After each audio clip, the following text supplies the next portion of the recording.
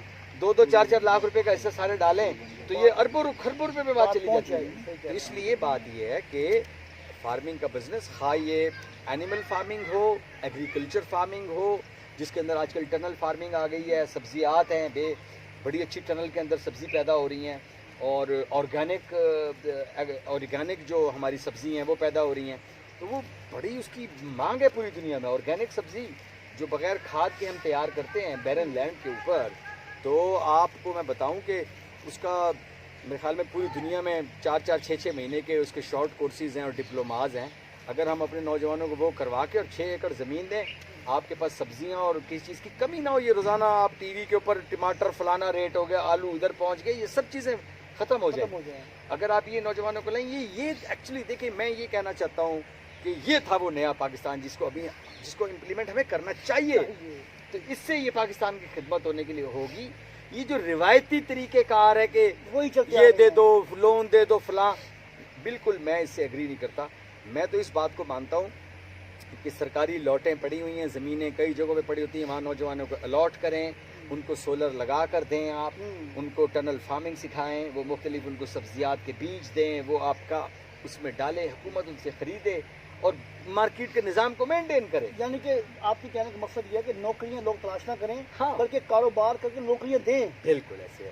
دیکھیں آپ نوکری جو ہے نا، نوکری کی تلاش میں نا، میں بڑی معذرت کے ساتھ سب لوگوں سے بات کر رہا ہوں کہ میرے بہت سارے لوگ ناراض بھی ہو جاتے ہیں میری بات سے. اسی نوکری کی تلاش میں ہم نے پی آئی اے کا کیا حال کر دیا، اس نوکری کی تلاش میں ہم نے ریلوے کا کیا حال کر دیا، اس نوکری کی تلاش میں ہم نے او جی ڈی سی ایل کا کیا حال کر دیا ہے.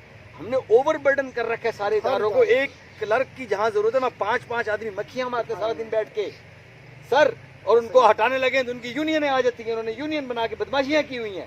تو یہ کب ختم ہوگا آخر یہ نظام اور یہ بلیک میلنگ اس ملک کے ساتھ؟ کب تک یار یہ کھلواڑ چلے گا؟ لائیں آپ ختم کریں اس روایتی میٹرک اور ایف اے کے سسٹم کو.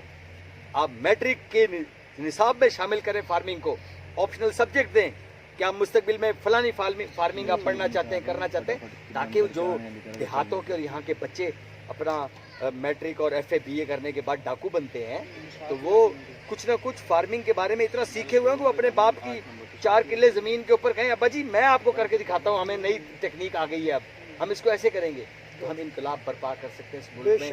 یاد رکھیے صرف زراعت کے ذریعے، باقی چیزوں کے ذریعے میں نہیں سمجھتا کہ کوئی انقلاب برپا ہو سکے گا. طاہر بھائی آپ سے آج بہت مفید باتیں ہوئیں. ناظرین یہ تھے طاہر حمید قریشی صاحب، مادی ڈیری فارم کے مالک. ان کے ساتھ بڑی شاندار گفتگو ہوئی اور آپ دوستوں کے لیے اور خاص طور پر کسانوں کے لیے، ڈیری فارمرز کے لیے بہت معلوماتی گفتگو ہوئی. میں آپ کا شکریہ ادا کرتا ہوں. انشاءاللہ اگلی ویڈیو کے ساتھ آپ کے پاس حاضر ہوں گا. اللہ حافظ.